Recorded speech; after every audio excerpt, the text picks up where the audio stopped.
Good morning to all of you.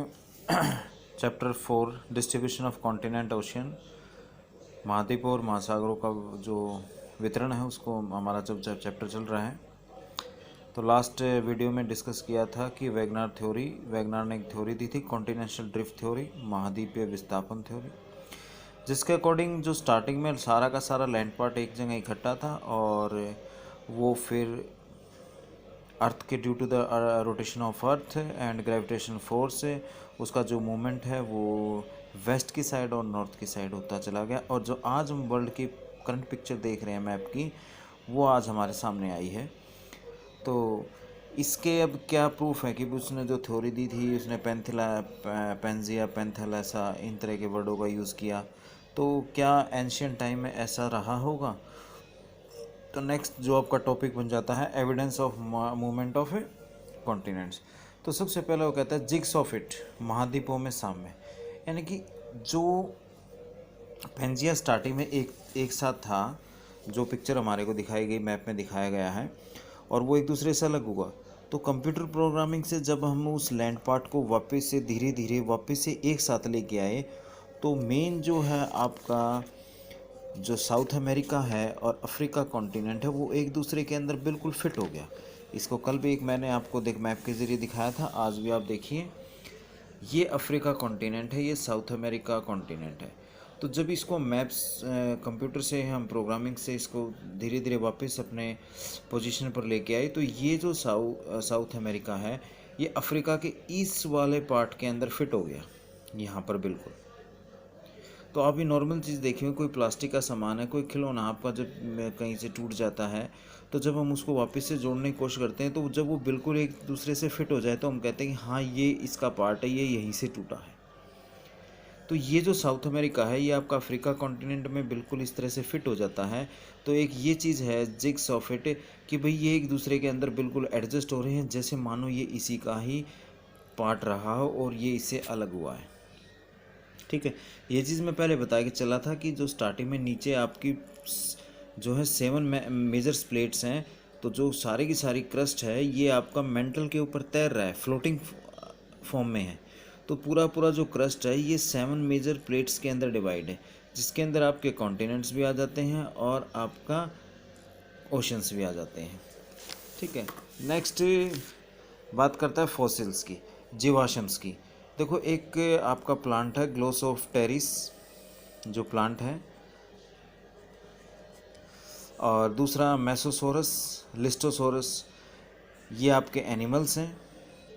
अब इन animals का अलग अलग कॉन्टिनेंट्स पे पाया जाना, ये इस चीज़ का प्रूफ है कि भाई ये लास्ट एंड एंशियंट टाइम में ये पूरा पूरा लैंड पार्ट एक साथ था, जिसके कारण वहाँ पर क्लाइमेटिकल कंडीशन एक जैसी थी, जिसके कारण वो पूरे पूरे लैंड पार्ट पेंजिया पर ये इस तरह के पौधे या इस तरह के एनिमल्स स्पीसीज आपको मिलती थी।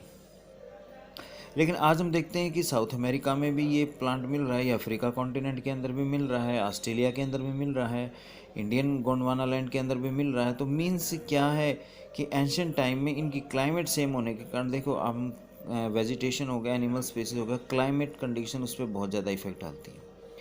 आपको एग्जांपल लेते हैं, हिमालय के अंदर जो आपको एनिमल स्पीसीज और जो प्लांट्स मिलेंगे वो आपको हरियाणा उत्तर प्रदेश के अंदर नहीं मिलेंगे, और जो एनिमल स्पीसीज़ और जो प्लांट आपको हरियाणा, पंजाब और उत्तर प्रदेश में मिलेंगे वो आपको हिमालय रीजन में नहीं मिलेंगे। ठीक है, अब जो पंजाब, हरियाणा, अगर उत्तर प्रदेश वाला पार्ट ये एक दूसरे से अलग हो जाए, तो आज के टाइम में इनकी क्लाइमेटिकल कंडीशन सेम है, और फ्यूचर में ये अलग हो जाएं, तो क्लाइमेटिकल कंडीशन आज के में सेम थी, तो जो फ्यूचर में ये अलग होगा तो वहाँ पर सेम काइंड के आपको पौधे दिखाई देंगे। ठीक है, सेम काइंड के एनिमल स्पीसीज, वही चीज़ इसके साथ हुई कि जो फॉसिल्स जो मिले हैं, जो प्लांट और एनिमल्स मिले हैं, ये अलग अलग कॉन्टिनेंट पे एक ही तरह के मिले हैं, जबकि आज हम देखते हैं अलग अलग कॉन्टिनेंट की क्लाइमेटिकल कंडीशंस डिफरेंट हैं, लेकिन फिर भी वो पौधे मिल रहे हैं। तो मीन्स एंशियंट में ये एक दूसरे के क्लोज थे, जिस टाइम पे इनकी क्लाइमेटिकल कंडीशंस सेम थी। नेक्स्ट कहता है जियोलॉजिकल भूवैज्ञानिक अनुरूपता। एक देखो गोल्ड माइन से एग्जाम्पल इन्होंने लिया है कि जे आपको एक मैप से देखते हैं, ये अफ्रीका कॉन्टिनेंट है, यहाँ पर कुछ गोल्ड जो मिले हैं जो अपर सरफेस पार्ट के ऊपर मिले हैं। जब हमने इनकी खुदाई करी तो अंदर वाले पार्ट पे ये जो है गोल्ड नहीं मिला, इनका बेस नहीं मिला।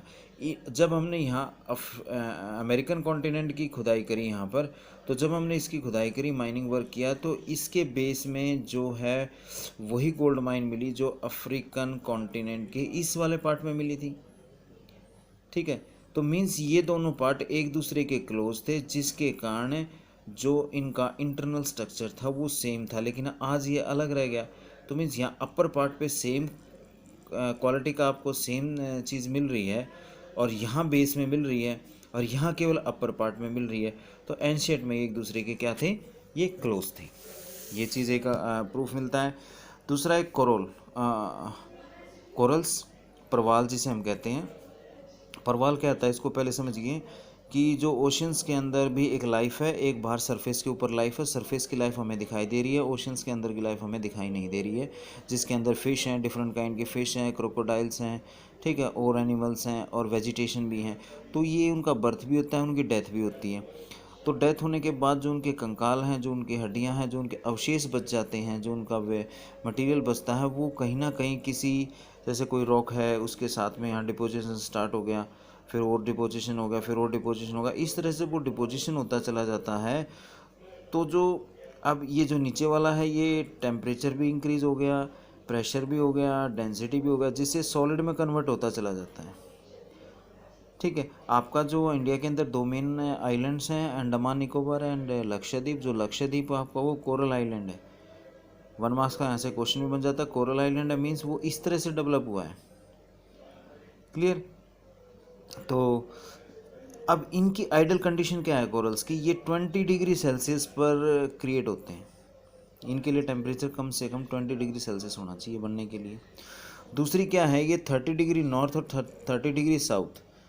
ठीक है, जब हम अर्थ की बात करते हैं, एक रफली सा डायग्राम मैं बना लेता हूँ। ये आपकी इक्वेटर है 0 डिग्री, तो यहाँ पर लैटीट्यूड 1 2 3 4 5 6 जो 30 डिग्री का लैटीट्यूड आता है नॉर्थ है, और इस तरह से यहाँ पर 30 डिग्री का जो लैटीट्यूड आता है साउथ में। इनके बीच में ये आइडल कंडीशन है, यहाँ ये बनते हैं। लेकिन आज की डेट में ये जब आपको कोल्ड एरियाज़ के अंदर ये कोरल्स मिल रहे हैं, जबकि इनके आइडल कंडीशन टेम्परेचर ये होना चाहिए और ये डिग्री होना, ये लैटीट्यूड होना चाहिए, लेकिन फिर भी ये कोल्ड रीजन्स के अंदर जाके मिल रहे हैं। तो मीन से कि ये एंशिएंट टाइम में बने थे, जब इसका मतलब लैंड पार्ट सारा का सारा एक जगह अवेलेबल था, जिसको हमने पेंजिया नाम दिया था। ठीक है, अब वहाँ तो डेवलप नहीं हो सकते कोल्ड रीजन में। ठीक है, जहाँ पर टेम्परेचर 1 डिग्री 2 डिग्री या माइनस में रहता है वहाँ तो डेवलप नहीं हो सकते, लेकिन वहाँ पर भी अगर कोरल आइलैंड मिलते हैं तो मीन्स ये बने कहीं और थे, लेकिन इनका जो मूवमेंट है, ये मूवमेंट से इनकी प्लेस चेंज हुई है। नेक्स्ट आ जाता है आपका जो लास्ट है, इसमें पोलर वांडरिंग हो जाती है कि अर्थ का रोटेशन हो रहा है उसके कारण, और दूसरा जो ग्रेविटेशन फोर्स है उसके कारण, और एक अंदर जो मैग्नेटिक पावर काम करती है, जिसके कारण ये एक दूसरे से इनकी जो प्लेस है वो चेंज हुई। तो आज आपका क्वेश्चन बन जाएगा explain the evidence of movement of continents and oceans. तो ये सारे पॉइंट्स आपने एक्सप्लेन करने हैं।